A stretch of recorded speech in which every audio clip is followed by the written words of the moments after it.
Sorry, it took me a little bit longer than anticipated, but there was a lot of information to consider. Let me just start by saying that, as multiple people have observed, this is a particularly difficult case because there's really nothing that the court can do that's capable of fixing the harm that has been caused to the victims in this case. So that being said, I've got to start with the law. I'm bound by the law, and the law gives me a guideline for how to analyze an appropriate sentence in this case. So I want to start with the Camacho case. It's really the first thing I need to address is whether or not the court's going to depart from the minimum in this case, which is 222 months, or approximately 18 and a half years in the Florida State Prison as a minimum. The Camacho case, as Mr. Fitzgibbons pointed out and argued, lays out really a three-factor test. Is there a valid legal basis for departure? Is there competent substantial evidence that the facts support an application? Or do the facts apply to the departure basis that is being asserted? To both of those questions, I answer those yes. There is a valid legal basis for departure, and there is competent substantial evidence that would support a departure. And really, I'd find that as to all of the departure bases argued, with the exception of the disparity argument. I'll just comment on that one for a moment. The defendant has argued that an available basis for departure is the disparity between the guidelines and the sentence that Mr. Barano got. I don't agree with that. I agree that disparity could potentially be an available legal basis for departure. But in this case, I don't think it applies because I do think that there are important substantive differences between the facts as applied to Mr. Barano and the facts as applied to Mr. Herron. The state's put those on the record.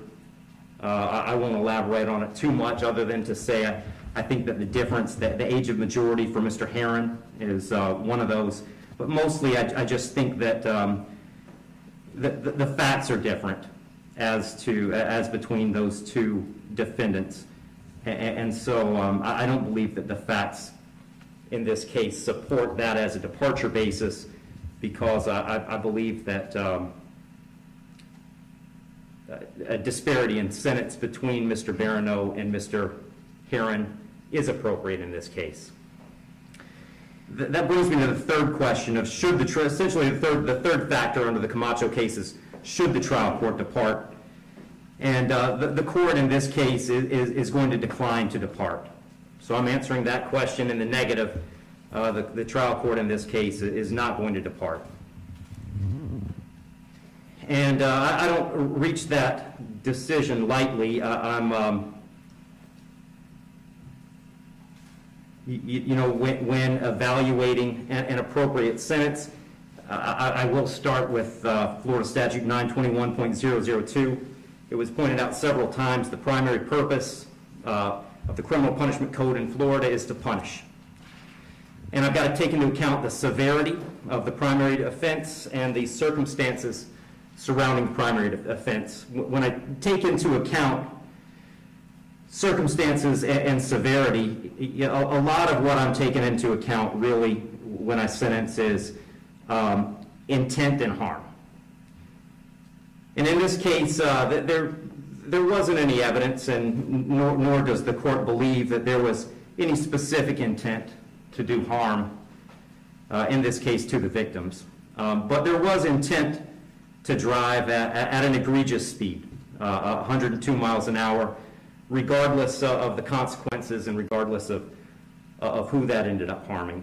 And then the second part of that, the second component, is the harm caused, and in this case, it's just impossible to have greater harm than the harm that occurred in this case, which was the loss of a mother, loss of a baby, and really the loss of a family as it existed when this occurred. I did consider, I also want to make a record, I did consider sentencing Mr. Herron as a youthful offender, but for the same reasons that I'm discussing, I didn't think sentencing him as a youthful offender was appropriate. I agree that youthful offender was something that the court could have done. I did consider it. I carefully considered it. But the court just found that due to the serious nature of these offenses, the extreme nature of the conduct, and again, the level of harm, that a youthful offender sentence was not appropriate. So given that the court is not departing, the guidelines call for a sentence of 18, essentially 18 and a half years at a minimum, and 30 years as a maximum. And the court doesn't find that either the minimum or the maximum is appropriate in this case. I've said it several times, the serious nature of the offense, egregious nature of the conduct, and mostly the harm that's been caused prevent me from putting this as a bottom of the guidelines minimum case. But the departure bases argued by the defendant did provide some reason not to put it at the top of the maximum. And specifically, the court did take into account that the defendant's 18, certainly responsible for his actions, and he's being held accountable for his actions.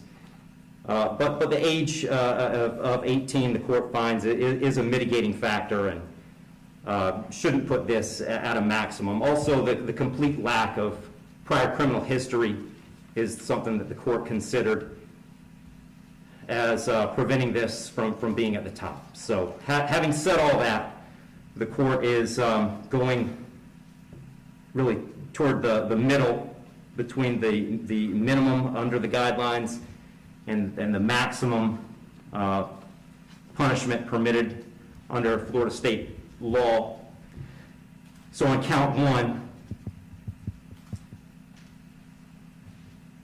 vehicular homicide, the court's going to adjudicate the defendant guilty, sentence him to 9 years in the Florida State Prison.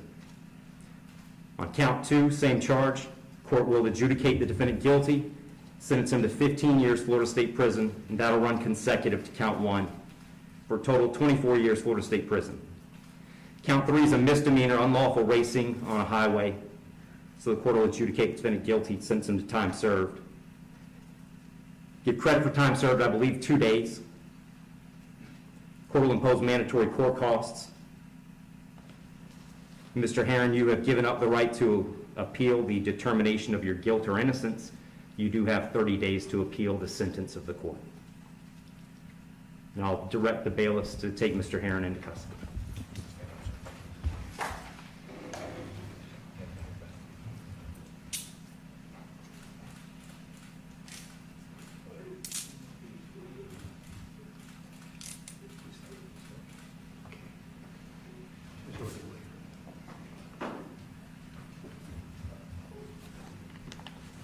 Wish you well, Mr. Herron.